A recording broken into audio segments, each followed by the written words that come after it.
Serious question, if you can lack everything you want, why can't you have everything you want? Nobody ever questions lacking something they want, but when it comes to having something we want, it's easy to let fear and excuses get in the way.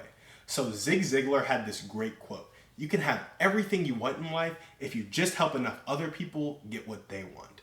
And that's why I love this idea of community investing. You get a group of 3 to 6 people together and you commit to drawing out an actual plan of how you could get the things you want. Then ask yourself the questions. Who would you need to help?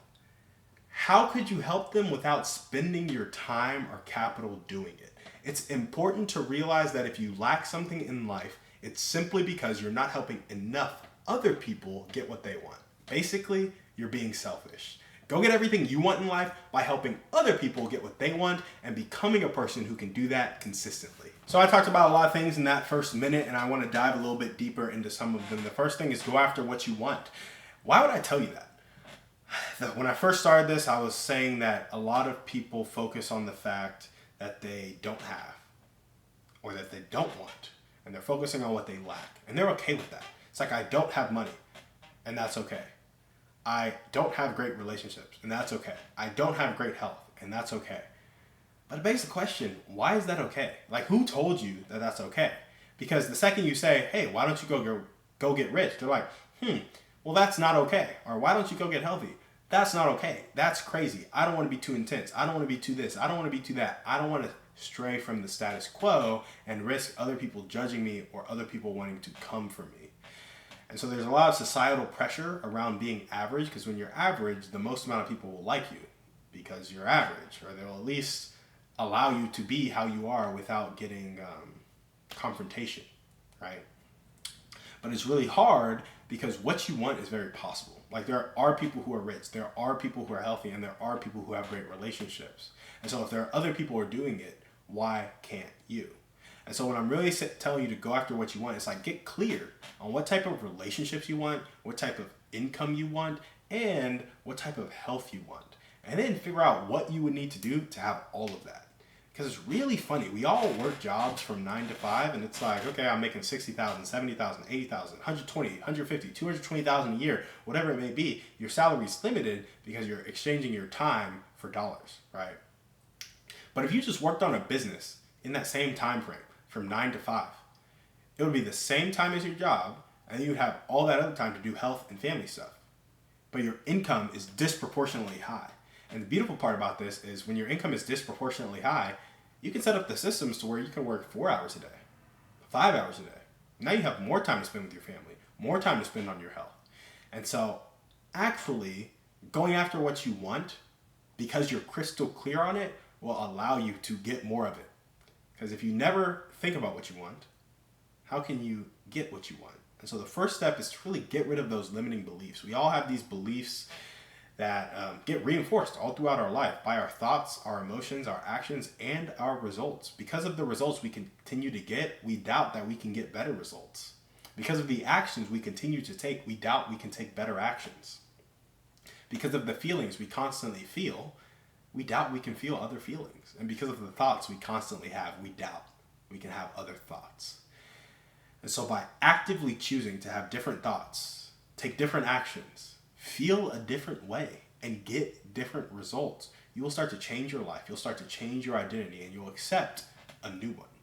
And you can start to get rid of these limiting beliefs and replacing them with abundant beliefs. And really what it comes down to is, first you need to be aware of the limiting beliefs. You need to be aware of the fact that, hey, this isn't how life just is. Like, it's not. Life could be different. And when you're aware of how they're popping up, your limiting beliefs around money, relationships, and health, the big 3 in your life, spirituality, faith, family.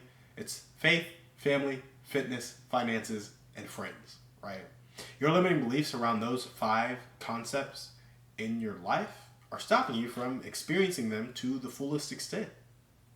And so when you become aware of those limiting beliefs, it's important that you don't judge yourself. It goes from awareness to understanding. And awareness to understanding is really looking at yourself and realizing you are not your thoughts, you are not your feelings, you are not your actions. You are something outside of that. And so the you that is outside of all of that can view that and change that. And that's just your conscious self, right? So the more conscious you get, the more aware you get, the more you can just understand that I'm doing this action because of this pain I felt in the past. Or I have this thought because of how I was raised. Or I had this feeling because of X, Y, and Z. And when you understand that, you need to make sure that your concept of understanding means lack of judgment. You are not judging it. You are just seeing it and understanding it so you can empathize with it, so you can connect with yourself. So after that awareness, after that understanding, like, okay, I'm aware of it, I see it, now I'm not judging it, I'm not condemning myself for it, but I'm seeking to understand the reason. I'm asking myself some questions. When you get to the root of that, and now you're aware, now you understand, you can redirect. When you're aware of it, and you understand it, you can redirect it towards more abundant beliefs, right? And some way this pops up in Christianity for me is like, okay, you got to be aware of your sin first. Like, if you're not aware of the fact that you're sinning and you don't feel like it's sin, it's probably going to be hard for you to see how much you need God. And then you need to understand your sin. And I like that verse about kind of godly conviction not producing regret, but it just produces a change in behavior. And then worldly conviction can produce that shame, right? It can produce death, right? And so that godly conviction, it produces change. There's that understanding and redirecting. It's like, okay, I'm aware of my sin. I understand that I can only sin like this because I don't know the truth. And then I choose to know the truth, which changes my behavior, changes my action. So that's one way you do it in Christianity and faith. But just with money, for me, it's like, I became aware of the fact that I had limiting beliefs around money. And then I was like, okay, well, what are these limiting beliefs exactly? And so I'd been asking my questions, really trying to seek to understand my own limiting beliefs around money. And really what it came down to was I was projecting a belief I had, that it was painful to spend money. So I couldn't sell anything to anybody because I thought I was causing people pain. Because I had this belief that it was painful to spend money. And that came from my childhood when it'd be like, Mom, can I have some Reese's? Do you have Reese's money? Well, no, I don't have Reese's money. Well, then I can't do it. And I see my parents argue about money, having to spend money, the stress that it came from it, always trying to make money. They'd have to spend it, and they'd be broke. And they couldn't buy me Reese's, even though it was only $2 and all this stuff. There was so much pain around money. I was like, it just must really hurt to spend money. And because I believed that, I'd be like, well, if it hurts me to spend money, it must hurt other people to spend money. And so if I'm selling them something, and I provide them a good or a service in exchange for money, I am causing them pain. And if I am causing them pain, good people don't cause people pain, so that means I'm not a good person. And so that's how, just some awareness, like I knew that there was something off about what I believed about money. And then in constantly trying to understand that, it was like, okay, I got to the root of that thought, that feeling, and that projection. Then after you understand it, you can redirect it. So then I was like, well, that's silly. People don't feel pain when spending money. In fact, people only spend money on stuff they like spending money on outside of bills. And there are a lot of people who have excess money to cover them. It's like, cover bills, I have excess. I spend it on what I want. Some people that's investing, some people that's consumerism. It's like, I'm not going to stop you from spending money on what you want because I think it's painful to you. Like, that's silly. That's selfish, really. And so understanding that allowed me to redirect that. Because I was like, that's not actually how the world works. So those are two examples of how I've kind of worked through some limiting beliefs in life. And it's just permission to go after what you want. Because your desires have been put there for a reason. And you should let yourself live them out and get to the true root of that desire. Because I honestly think at the true root of everything we desire is a desire to love and to be loved. And because of that, as we are refined, we will become more loving. But we have to let that process take place, which means not trying to make yourself perfect for the people around you, but embracing yourself, not judging yourself, and redirecting the energy as it comes to you. So go after what you want, get rid of those limiting beliefs. That's kind of I implore you guys to do that, to question not having, to question being in lack, and to question why you feel you don't or you can't have better things. The other thing is to don't do it alone. We were made for community, and I talked about community investing. A lot of this stuff can be scary because you think you have to do it alone, specifically financially. It can be scary to take on financial risk, but if you mitigate the risk, that's literally what insurance is. It's like, hey, we're all probably going to have some risky expenses. Like, there's good odds that something crazy happens that we can't pay for in life, and so we're going to buy insurance. We're going to pool all of our funds.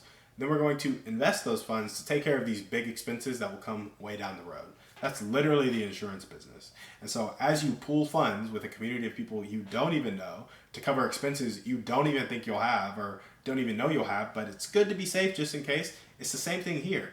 We'll all probably lose jobs. We'll all probably fall on hard financial times. So let's get together with a group of friends, pool our resources, invest those resources to create wealth for a later time. Because that's all insurance companies are.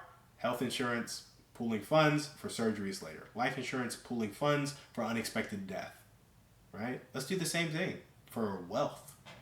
And we'll see that this community investing concept can be powerful on a small level as well. And it mitigates that risk.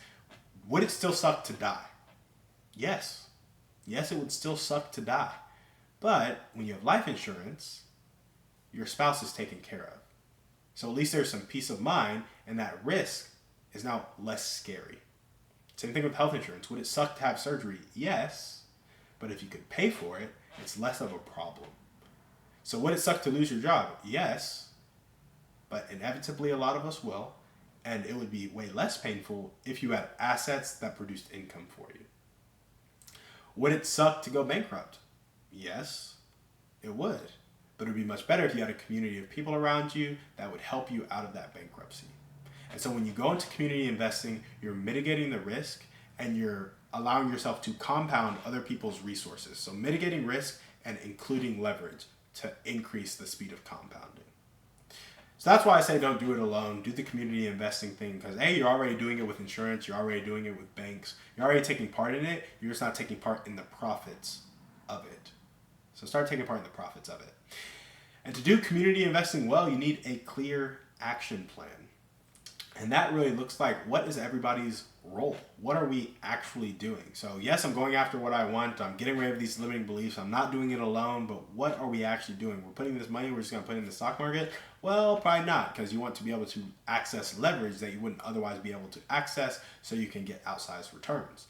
So now it looks like, are we going to buy real estate? Are we going to buy businesses? Are we going to learn a skill that will help us increase our income? Whatever it looks like, get a clear action plan where it walks out, this is what everybody's responsible for, and this is how we come through for each other when people are lacking, and this is like, just outline it, and then iterate, and build it on the foundation of trust and love, and wanting what's best for the people you're going into business with, going into life with. So that's what we got for you guys today on the show. Thank you so much for watching, and remember, go after what you want. Don't do it alone. Get a clear action plan because you're already taking part in community investing. Just start taking part in the profits of it. Thank you guys for watching. We will see you on the next one. And signing off, this is the new 1%. We are a community of people judged not by our wealth, but by our impact.